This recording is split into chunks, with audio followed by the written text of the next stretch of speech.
aming Diyos na makapangyarihan at may lalang ng langit at lupa at kayo ang siyang nagligtas sa amin. Kami muli ay nagpapakumbaba at sumasamo sa inyo, Panginoon, sa gabing ito. Nihiling ang iyong gabay, ang tulong ng Banal na Espiritu upang sa aming pagbulay-bulay ng iyong salita ay amin itong maintindihan at ikaw lang ang maitaas sa aming kalagitnaan. Itong aming isang dalangin sa pangalan ni Jesus. Amen. So 1 John chapter 3 verse 11 to 24. This is the message you heard from the beginning. We should love one another. Do not be like Cain, who belonged to the evil one and murdered his brother. And why did he murder him? Because his own actions were evil and his brothers were righteous. Do not be surprised, my brothers, if the world hates you. We know that we have passed from death to life because we love our brothers. Anyone who does not love remains in death. Anyone who hates his brother is a murderer, and you know that no murderer has eternal life in him. This is how we know what love is. Jesus Christ laid down his life for us, and we ought to lay down our lives for our brothers.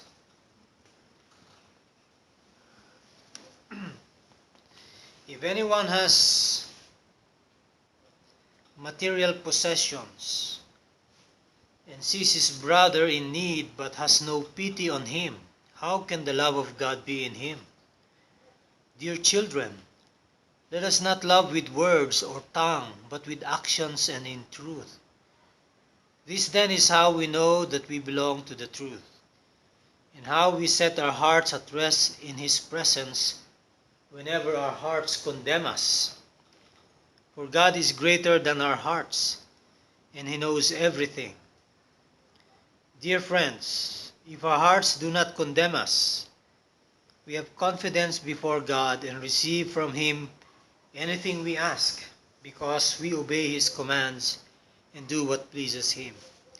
And this is his command, to believe in the name of his Son Jesus Christ, and to love one another as he commanded us. Those who obey his commands live in him and he in them. And this is how we know that he lives in us. We know it by the Spirit he gave us. So dito sa sulat ni Apostol Juan ay meron siyang sinabing we should love one another. Kasi nga yung mensahe mismo na kanyang gusto iparating, ang Ebanghelyo, ay patungkol po sa pagmamahal. At yan ay ang pagmamahal ng Diyos para sa sanlibutan. John 3:16. Kaya dito makikita natin na ang pinaka-karakter ng Diyos ay, sabi nga, ay ang liwanag.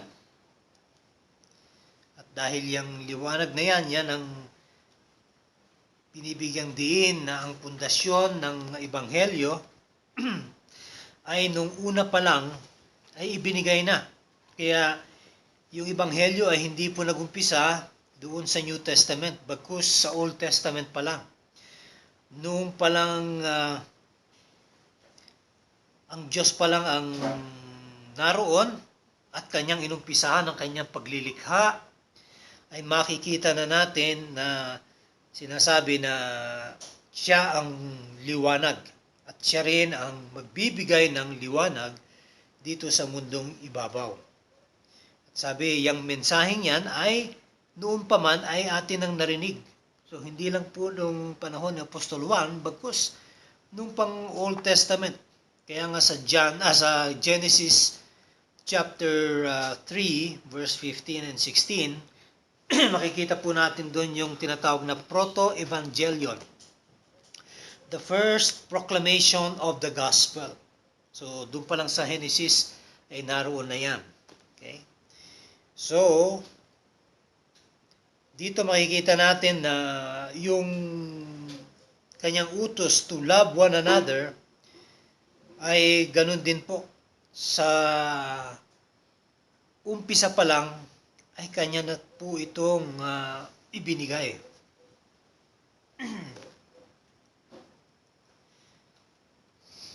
Okay? Kaya ang pinaka punto ng ebanghelyo ay ang sa paglilikha ng Diyos sa lahat ng kanyang mga nilikha at lalo na ng tao ay kanya ngayon maipabatid ang tunay niyang pag-ibig. Yan. Kaya't napakaganda po ng ating mundo sa totoo lang. This is the blue planet na tinatawag. At itong blue planet na to, this is very unique apart from the other planets because it is the only planet wherein life can flourish. Kung saan dito makikita natin mamumuhay ang mga tanim, mga hayop, at ang mga tao. Okay? Tamang-tama ang timpla. Tamang-tama ang layo sa araw. Tamang-tama ang nag-iisang buwan. Okay? At tamang-tama rin ang hangin na ating hinihinga. Kasi kung tayo ay nasa Mars, sa Jupiter, hindi po tayo mabubuhay doon. Kaya po kailangan makita natin kung bakit nilikha ng Diyos ang kaisa-isang planeta na kung saan ay ang tao ay pwedeng manirahan sapagkat doon ipapakita ng Diyos ang kanyang pagmamahal sa pamamagitan ng kanyang pagpapadala ng kanyang bugtong na anak na si Jesus para maging tao. Kaya ang aim at saka ang purpose nito at makikita natin ito sa buong sulat ni Apostol Juan. Nakasentro sa pag-ibig o pagmamahal. Lalo na ang pagmamahal ng Diyos. At dito sa verse 12 makita natin, sabi, huwag tayo maging kagaya ni Cain. Sino ba si Cain? Si Cain ang unang anak nila Adan at ni Eva. At anong ginawa niya? Kanyang pinatay ang kanyang kapatid na si Abel. So dito pala makikita na natin na ang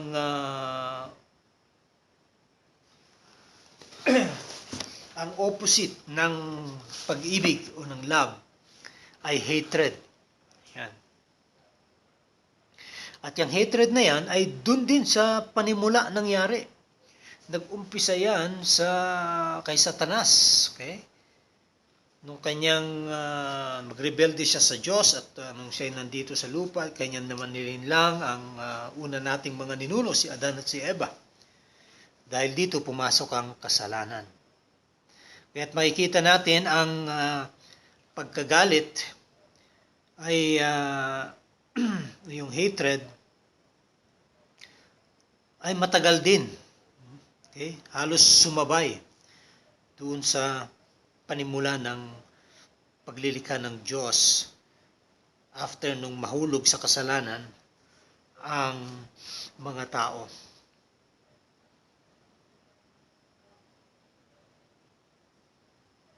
At makikita rin natin dyan na nung panahon din ni Jesucristo dito sa lupa, mismo ang mga religious leaders at ang mga Hudyo ay nagalit sa kanya. Sila na naging mga opponent din ng ating Panginoon. So gusto nilang patayin ang ating Panginoon. Gaya ng ginawa ni Cain sa kanyang kapatid.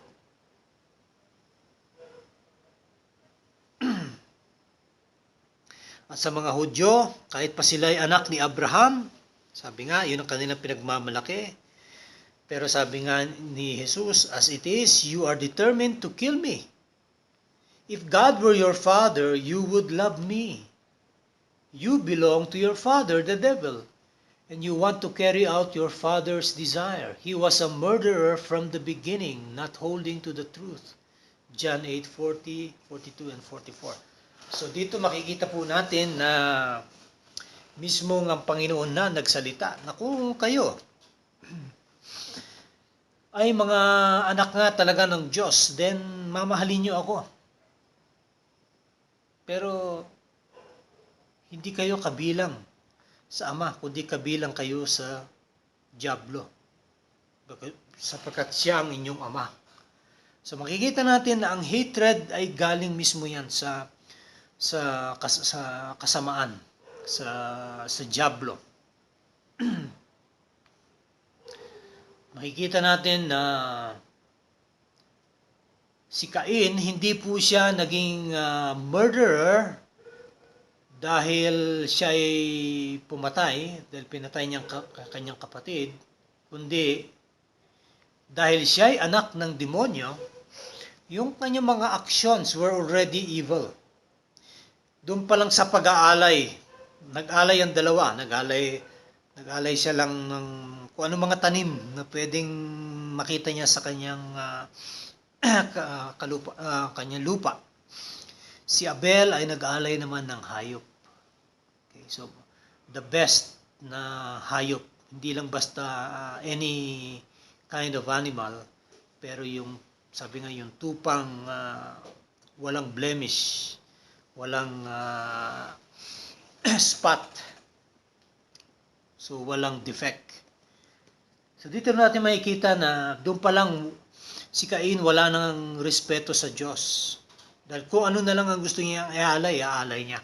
Samantalang si Abel ay talagang pinag-isipan niya. Kaya sabi nga, si Abel ay righteous, si Cain was an unrighteous person because his actions were evil. Doon pa lang. At nasundan niyan nung kanyang patayin ng kanyang kapatid. Kaya sabi nga, anak na siya ng demonyo nung una pa lang. Okay? Hindi dahil siya'y pumatay, kaya siya naging anak ng demonyo.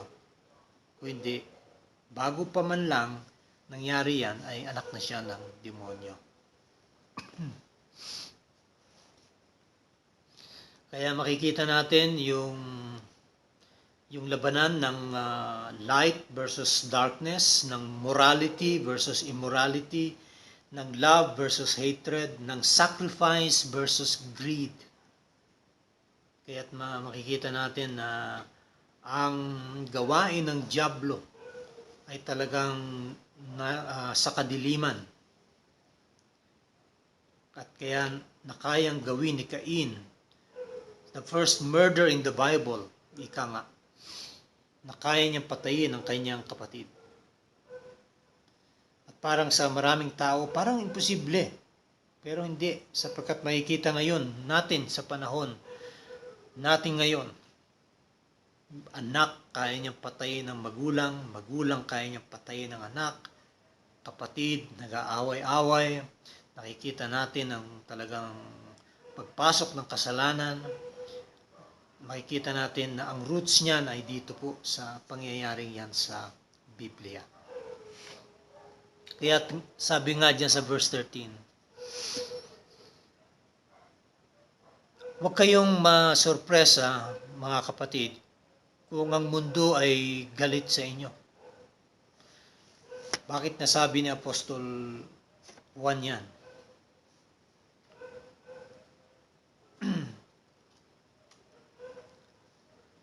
Dahil makikita natin na tayo na mga nanampalataya kay Kristo, at si Kristo, nung siya'y nabuhay dito, ay marami rin na hindi sumampalataya sa Kanya at bagkus kinutya siya at gusto siyang ipapatay hanggang sa talagang mapako siya sa krus.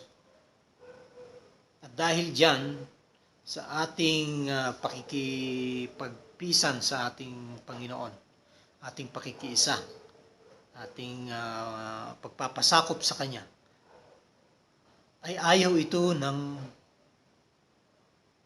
kinaharap nating mundo. The world at large. Hindi po nila kayang tanggapin to. Kaya't isa pa, kapag tayo ay nag-iibanghelyo at umaabot sa mga kaluluwa, ay ayaw din ito ng dyablo at ayaw din ito ng mundo. Bakit? Kasi nai-expose yung kanilang greed, yung kanilang pagkagalit, yung kanilang kasakiman, yung kanilang kasamaan. Okay? Kaya dahil dito, ay ire-reject nila ang Ebanghelyo at tayo na mga Kristiyano. Kaya't doon natin makikita na totoo kapag tayo nag-iebanghelyo, nire-reject tayo ng mismong ating mga mahal sa buhay, ng ating mga kaibigan, ng mga ibang tao sa labas. Sapagkat hindi nila naunawaan kung ano itong ating malita sa kanila. Kasi sila'y punong-puno ng kasamaan. At masasabi pa natin na kahit napaka-reliyoso nilang mga tao, bulag sila sa katotohanan sapagkat binulag na sila ng dyablo. Kaya ang pwede lang magbigay ng linaw sa kanila ay ang ating pamamahagi ng Ebanghelyo. Okay? So, napaka-importante niyan, mga kapatid. Kaya tayo ay nagtuturo, tayo ay nag-aaral, at tayo ay nag-iebanghelyo sapagkat walang ibang kapamaraanan para ang mga tao dito sa mundo ay maligtas. Sapagkat binulag talaga sila ng dyablo. Yan ang sabi sa Korinto. Okay?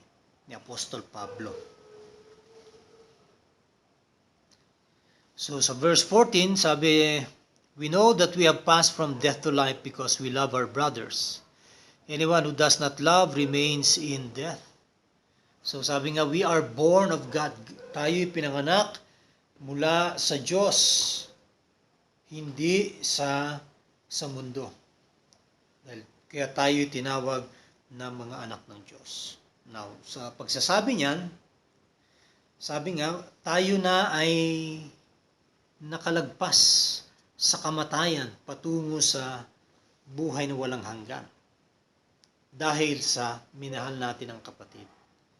Now, hindi ibig sabihin na kapag ikay nagmamahal sa kapatid o kahit sino mang mga tao, ay sapat na yon. Merong pinagkukunang pundasyon yan. Okay? Yung love na yan na basihan ng buhay dito sa kongregasyon o sa iglesia ng mga mananampalataya ay galing nga yan mismo doon sa pagmamahal ng Diyos sa tao. Kaya't kanyang pinadala o isinugo niya ang kanyang kaisa-isang anak para nang sa ganon, sa pamamagitan ng ipapakita niyang pag-ibig sa kanyang pagkapako sa krus, ay doon maunawaan ng lahat o ng marami na yun lang talaga ang kaparaanan. Kasi tayo ay lubog sa kasalanan. Kaya dito makikita natin na ang pag-ibig talaga ng Diyos ay walang kapantay.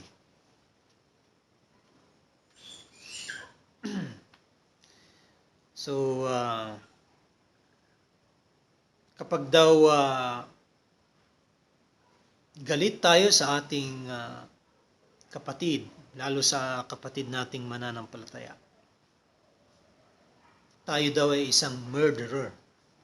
So dito natin makita pinataas ni Jesus ang antas. Hindi kagaya nung panahon ng Old Testament, ang paniniwala ng mga Hudyo, kapag pumatay ka, yung literal na pagpatay, yun ang murder. Pero sinabi ni Jesus sa Matthew 5:21-22, okay? If you hate someone, then you have already murdered that person in your heart. Gaya nga ni Cain, may inggit na siya noon sa kanyang kapatid. At yun, nagkaroon ng katuparan nung kanyang pinatay mismo ang kanyang kapatid. At dahil dito, sabi nga, si Cain was cut off from the community. Kaya nga siya ay naging wanderer. Kaya isa yan sa mga batas noong Old Testament kapag ang isang nakapatay ay kailangan lumabas sa kongregasyon ng Israel. At kung sakali mang habulin siya ng mga kamag-anak ng kanyang pinatay, ay kailangan siyang tumakbo dun sa tinatawag na place of refuge or cities of refuge. Kumbaga sa ating lugar ngayon, yan yung mga penal colony, yung mga iwahig, yung mga muntinlupa, ngayon, kulungan. Para na sa ganun, hindi siya mapatay. Pero sabi nga, you now suffer the consequence of what you do. Kaya nga si Cain, gaya ng maraming tao dito sa mundo dahil sa kanilang pagkagalit sa mga mananampalataya, wala silang buhay na galing sa Diyos, wala silang bagong kapanganakan, wala silang fellowship sa mga mananampalataya at sa Diyos at sa kanyang anak na si Jesus. Kaya't ang pinaka-test ng true love is yung willingness ng isa na isakripisyo ang kanyang buhay para sa kanyang kapatid. At bakit nga ba ganito? Sapagkat mismo ipinakita ng ating Panginoong Hesus sa pamamagitan ng kanyang ginawa sa krus ang isang ehemplo na siya ay namatay para sa mas nakakarami. Para na sa ganun sila ay magkaroon ng daan patungo sa kaligtasan. Kaya dito natin makikita na dun makikita ang true test of true love. Wala na siguro pang hihigit yan. Okay? Sa ginawa ng Diyos. Hindi lang siguro, wala talagang makakahigit yan sapagkat yan na ang ultimatum. Yan ang kasukdulan ng pagmamahal, ang pagmamahal ng Diyos sa sanlibutan. At dito nga in-express mismo ng ating Panginoon sa John 15:12-13, "Love each other as I have loved you. Greater love has no one than this, that one lay down his life for his friends." Okay? So dito natin makikita na mismo siya ang gumanap nito para kanyang masunod ang kaloob ng Diyos. Dahil walang iba talagang kaparaanan. Kaya wag na po tayong magpilit na hindi mo na kailangan ng kamatayan ni Kristo, ikay magpapakabait na lang, magpapakabuti, at yung mabubuti mong gawa, yun ang iyong ihaharap sa Diyos, yung pagiging reliyoso mo, pagsimba mo, yan ang ihaharap mo sa Diyos. Sabihin ko sa inyo, sasablay kayo. Isang malaking insulto yan sa ginawa ni Jesus sa krus ng Kalbaryo kapag ipagpipilitan nyo. Or sasabihin nyo, idadagdag ko to sa aking pananampalataya kay Kristo. Hindi rin po yan tatanggapin ng Ama sa langit. Ang kailangan niya ay maunawaan nyo na si Jesus lang at ang kanyang gawa ang siyang makapagbibigay sa inyo ng solusyon para kayo'y makapasok sa pintuan ng langit. Apart from that, kahit ano nang gawin nyo na kabutihan, sabi nga, lahat ng yan ay may dungis na ng karumihan. Okay? Lahat ng ating mga mabubuting gawa.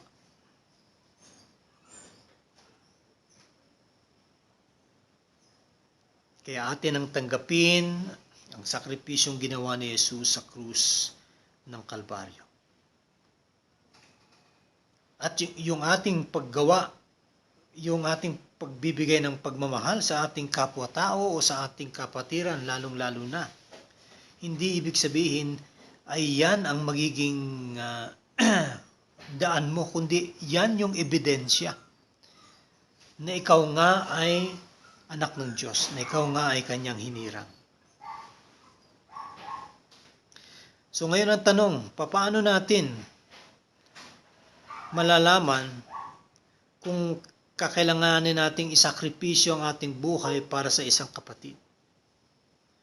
Sabi nga, magkaroon lang tayo ng compassion, ng awa doon sa mga kapatid natin na mga nangangailangan. Okay? Kung hindi tayo willing magsakripisyo na meron naman tayong material advantage para tulungan ang isang kapatid, then sabi nga, paano mo masasabi na ang pag-ibig ng Diyos ay nasa iyo? So, kung meron tayong nakikita ng kapatid na nangangailangan, at tayo naman ay nasa posisyon, gaya ng kwento ko patungkol sa Good Samaritan. Hindi ba nakita natin na yung Levite at yung saserdote, yung pare, nakita nila yung sugatan na kapwa nila, Hudyo. Pero dahil sila'y galing sa templo, na kapag hinawakan nilang isang taong ganun nga, ay sa tingin nila, sila ay magiging defiled, sabihin magiging marumi sila at kakailanganin nila ngayon ng isang linggong quarantine. So para bang may COVID-19 yung Hudyong may sugat. Kaya iniwasan na lang nila. Pero yung Good Samaritan, anong ginawa niya? Hindi naman siya pure breed na Hudyo. May halo na siya. Kasi ang mga Samaritan, sila yung mga naiwan noon diyan nung lusubin sila ng Assyria. Ang Northern Kingdom, yung 10 tribe. So yung mga natirang yon ay nakiapid na, naikasal na, nagkaroon na ng mga asawa at mga anak na iba na ang lahi. May halo na, kaya hindi na pure breed. Kaya tinawag silang Samaritan. At sila sa mga paningin ng mga Hudyo ay hindi sila katanggap-tanggap. Sila ay outcast, sabi nga. Pero tingnan nyo dito sa parable of the Good Samaritan. Ang Good Samaritan, kaya tinawag na good, sapagkat tinulungan niya yung sugatang Hudyo at kanyang dinala doon sa isang lugar ng pahingahan at kanyang binayaran ng lahat ng gastusin. Yan ang sinasabi ng ating Panginoon.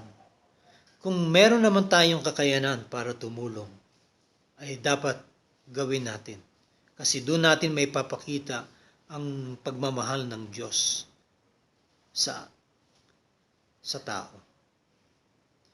Pero wag tayong, sabi ko nga, mafo-focus na yun ang ating magiging kumbaga prueba or ating ticket para tayo makapasok sa langit. Hindi. Yung mabuting gawa ni Kristo ang siya pa rin nating ticket papasok sa langit. At yung ating paggawa na mabuti ay ebidensya lang na tayo nga ay hinirang ng Diyos at tayo ay anak ng Diyos na. Kaya makikita natin dito, sabi nga, ang pagmamahal, hindi lang po yan sa salita. Okay? Sinasabi niya sa verse 18, Dear children, let us not love with words or tongue, but with actions and in truth. Okay? So kailangan, kung nasasabi natin yan, sabi nga, kailangan ma-express din natin yan sa mga gawa. Dahil kung hindi natin ma-express yan, sabi nga, it is not only empty, but it is blasphemous. Bakit? Dahil sabi ko nga, ang Diyos ay pag-ibig. God is love. At Kanya ito pinakita sa Kanyang karakter at sa Kanyang pagpapadala ng Kanyang bugtong na anak na si Jesus.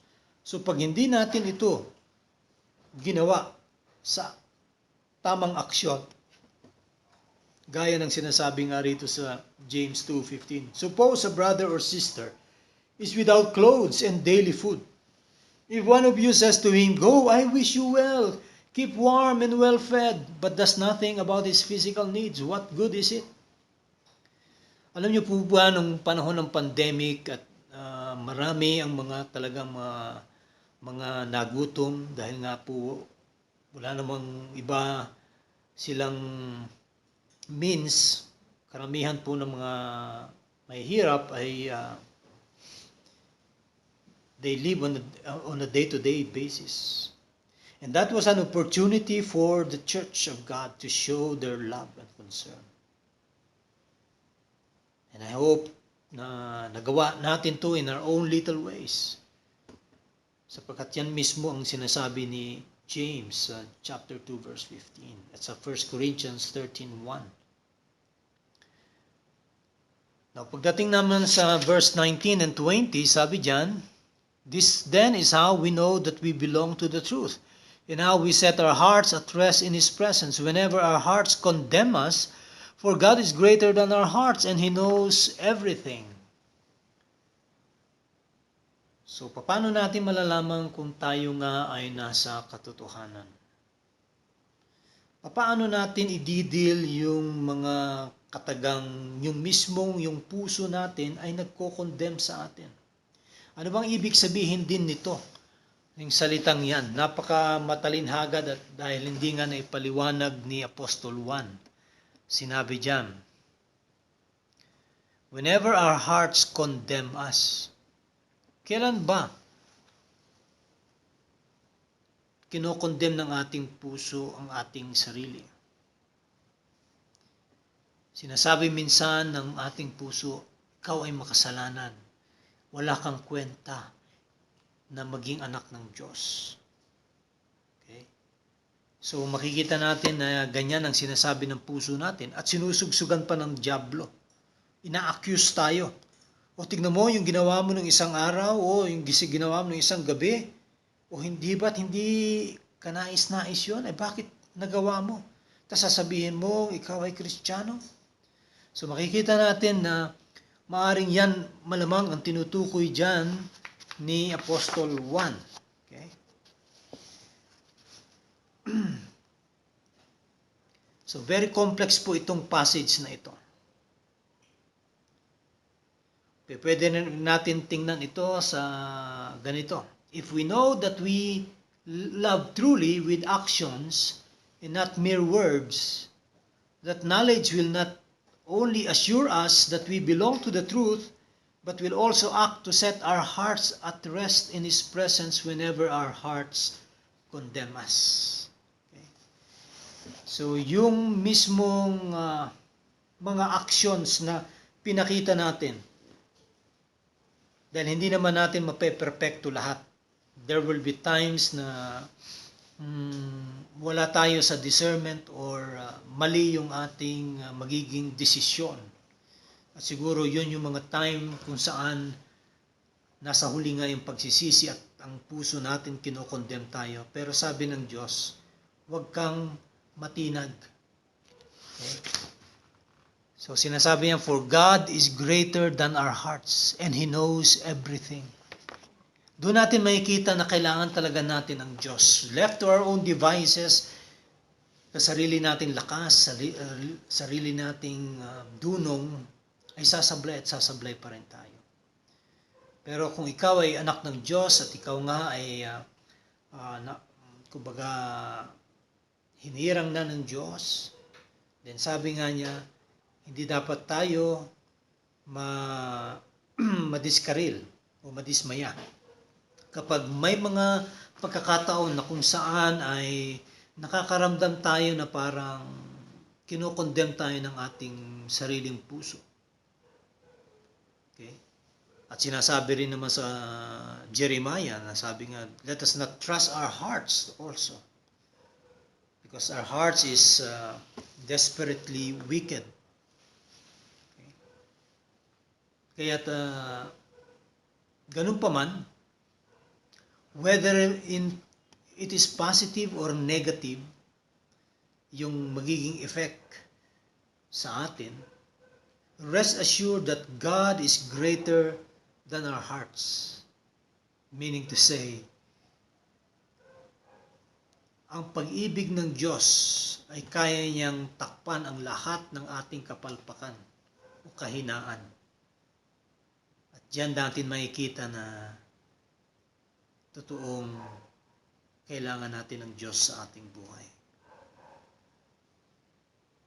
Sabi nga, ang kanyang salita at ang kanyang katotohanan ay masigit pa sa ating mga feelings o sa ating konsensya. At dahil dito ay magkakaroon tayo ng kapanatagan sa ating mga sarili dahil sa kanyang pag-ibig sa atin. So hindi natin ibig sabihin ine-excuse ang ating kasalanan. Kung yan ay kasalanan at tayo nakagawa ng kasalanan ay ating tanggapin, ating kilalanin, at ating i-repent. But nonetheless, sabi nga, kahit ano pang akusasyon ang itapon sa atin ng dyablo, ay meron tayong counselor, meron tayong, sabi nga, advocate, meron tayong lawyer natin. At yan walang iba kundi ang ating Panginoong Hesus. Siya ngayon ang papagitna sa atin. Okay, so sabi dyan sa verse 21, Dear friends, if our hearts do not condemn us, okay, ito naman, on the positive light, we have confidence before God and receive from Him anything we ask because we obey His commands and do what pleases Him. Okay? So, sabi nga, those who have His peace in their hearts will have confidence not only sa kanyang pagbabalik, sa kanyang pagpapakita sa atin, pero ngayon pa lang, sa mga ordinaryong araw o panahon, sabi nga, in the here and now, kung lagi tayong, kumbaga, nakatuon sa Diyos, sa ating relasyon sa Kanya. At yan makikita natin, especially kapag tayo ay involved sa prayer. Nandun yung ating pagiging depende sa ating Diyos. Ating hinihingi sa Kanya. Kaligtasan, provision, okay? Dunong, guidance, lahat ng yan. Ibig sabihin lang na hindi natin makakaya on our own to live this life. Lalo na ngayon pang may pandemic. Kung wala kang Diyos, ay talagang napakahirap mabuhay dito sa mundong ibabaw. Kaya't may ilan na talagang nagko-commit na ng suicide sapagkat hindi na nila makaya. Parang sa tingin nila, ano ba ang mangyayari? Wala na ba itong katapusan? At yung mga iba pa nagsuicide ay mga kilalang tao, gaya nung finance minister ng Germany, nung kasagsagan ng pandemic, nagpakamatay na lang siya. Siguro hindi niya makompute kung gaano kalaking pera ang gagamitin ng bayan ng Germany para maibsan ang problema ng kawalan ng trabaho, ng mga tao na biglang natigil sa kanilang mga ginagawa at dahil dito ay kakailanganin ng pera para pangsustento lang sa kanilang kakainin, sa kanilang pang-araw-araw. Pero nakita nyo na umiikot pa rin ang mundo kahit may pandemic. Buhay pa rin ang maraming tao. Kaya nakakapagtaka bakit ang isang ganong klaseng tao na matalino ay naisipan niya magpakamatay.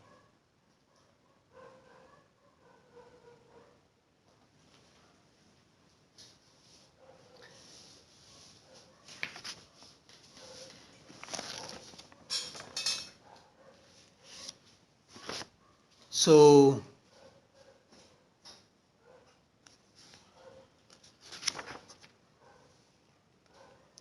tayo mga mananampalataya ay makakaya nating tumayo sa kanyang presensya ngayon at sa hinaharap sapagkat ang ating Panginoong Hesus ang siyang ating tagapamagitan. Yung bunga ng ating confidence na ito o yung boldness natin. Kaya nga sabi, we have confidence to come into the presence of God in times of prayer. Why? Because we have the Lord Jesus Christ as our mediator. At dahil nga tayo ay hinirang na ng mga anak ng Diyos, tayo ay kanyang anak. At kung tayo kanyang anak, ay kanyang ibigay ang ating mga pangangailangan.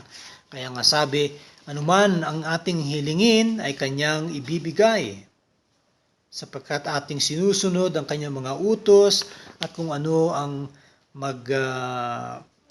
please o magiging katanggap sa kanya, sa ating Diyos.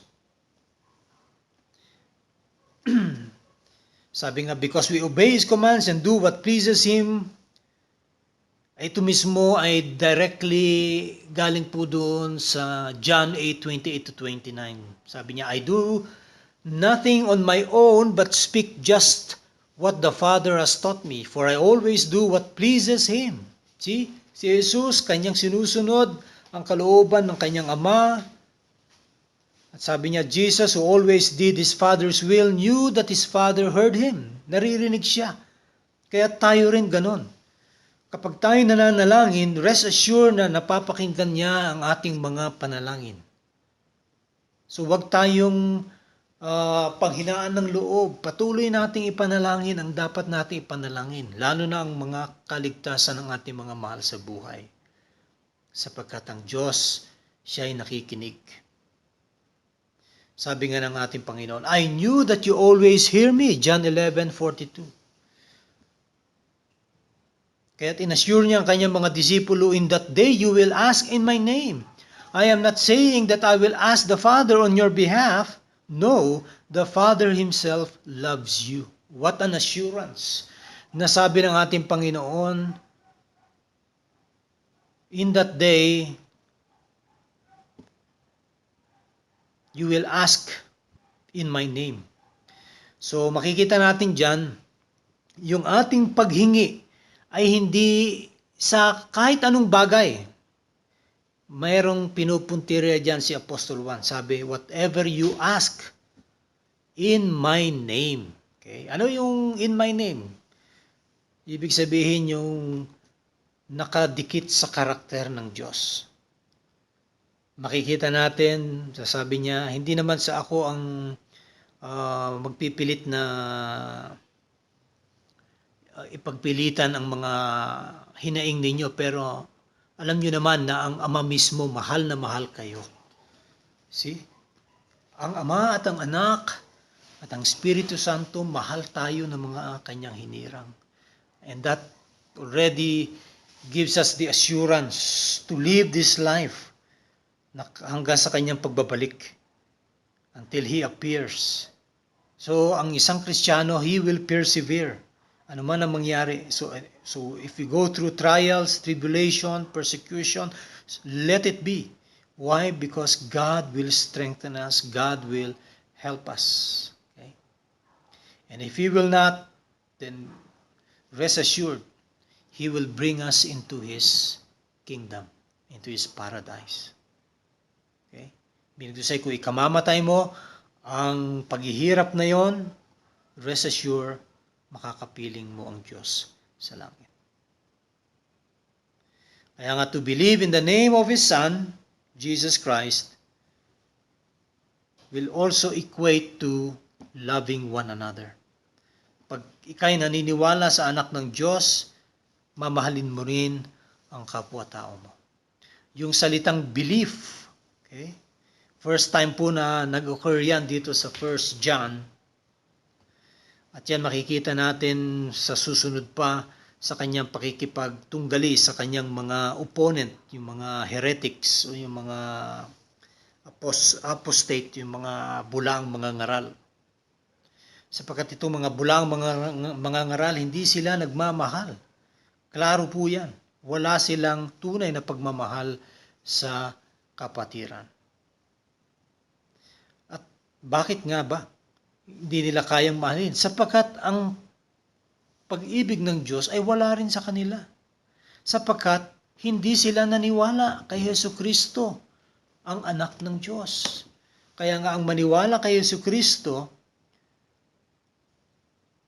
meaning to say, ang pagpapaniwala sa Ebanghelyo patungkol kay Kristo, na siya ay anak ng Diyos, na siya ay pumarito para iligtas ang maraming tao sa kanilang mga kasalanan, at ang pagpapaniwala sa Kanya ay magbibigay ng buhay na walang hanggan, okay?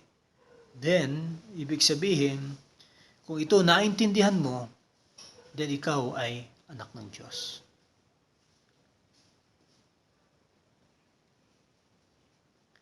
So, makita natin, ang Diyos, Kanyang nireveal, ang Panginoong Hesus pala, Kanyang nireveal ang Ama nung siya ay narito sa lupa. At ang Ama naman ay Kanya ring pinakilala ang anak nung mga sumunod na mga events sa buhay ni Jesucristo. Gaya nung Kanyang pagbabautismo. Sabi nga ng Diyos, "This is my beloved Son in whom I am well pleased." So, to see the Son is to see the Father, and to know the Father is to know the Son. Okay, wag po tayong madadala doon dahil ginagamit din ito ni Apollo Kibuloy. Okay? Sabi nila, kung nakita nyo ako, nakita nyo na ang Ama. Okay? Because He is the appointed Son kuno. Pero hindi po tayo naniniwala ron. Si Jesus lang ang tunay at kaisa-isang anak ng Ama sa langit. Okay? So yung ating pagsunod sa kalooban ng Diyos ay nagpapatunay lang na meron tayong fellowship or pagsama sa Diyos. Kaya sabi, we live in Him, He lives in us, and so we have this fellowship with the Father through the fellowship the Son has with the Father. So napakaganda ng fellowship ng Ama at ng Anak, at yan gusto ng Ama at Anak at ng Espiritu Santo na maranasan din ng mga hinirang ng Diyos. Kaya't pagdating ng panahon, tayo ay makakasama dito sa tunay na fellowship. May kaganapan, may kasukdulan. Sabi nga, pagkatapos nitong mundong ito, pero yung pagpasok yung kulminasyon na yon ay wala na pong katapusan pagkatapos. Dahil eternidad na yon. Makakasama natin magpasawalang hanggan ang Diyos. At ito nga ang ebidensya pinapakita niya sa verse 24. Those who obey His commands live in Him and He in them. And this is how we know that He lives in us. We know it by the Spirit He gave us. First time na Kanya na rin inilagay dito ang Spirit o ang Holy Spirit. Okay? So yung ebidensya na tayo nga ay namamalagi sa Kanya at siya ay namamalagi sa atin ay sa pamamagitan ng presensya ng Espiritu Santo na Kanyang binigay sa atin. Okay? Romans 5:5 at Romans 8:14-16.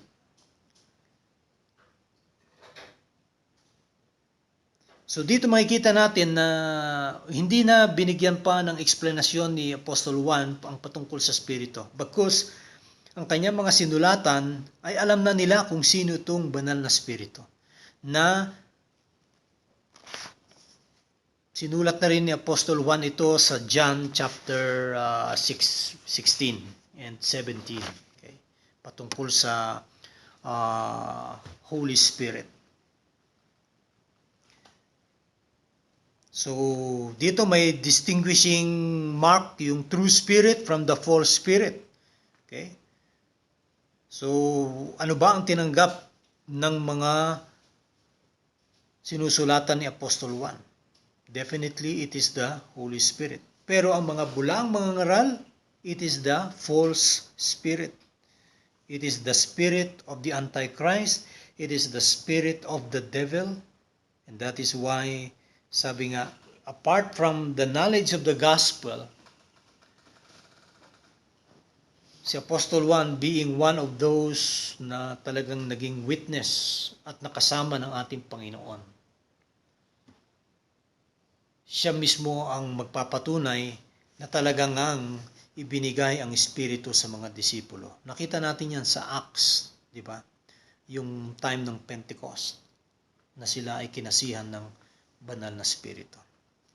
At tayo sa ating panahon, kapag ikay naniwala, tinanggap mo ang Panginoong Hesukristo, ang banal na Espiritu automatically mananahan sa iyo. Hindi mo na kinakailangan mag-speak in tongues para sabihin nasa iyo ang banal na Espiritu.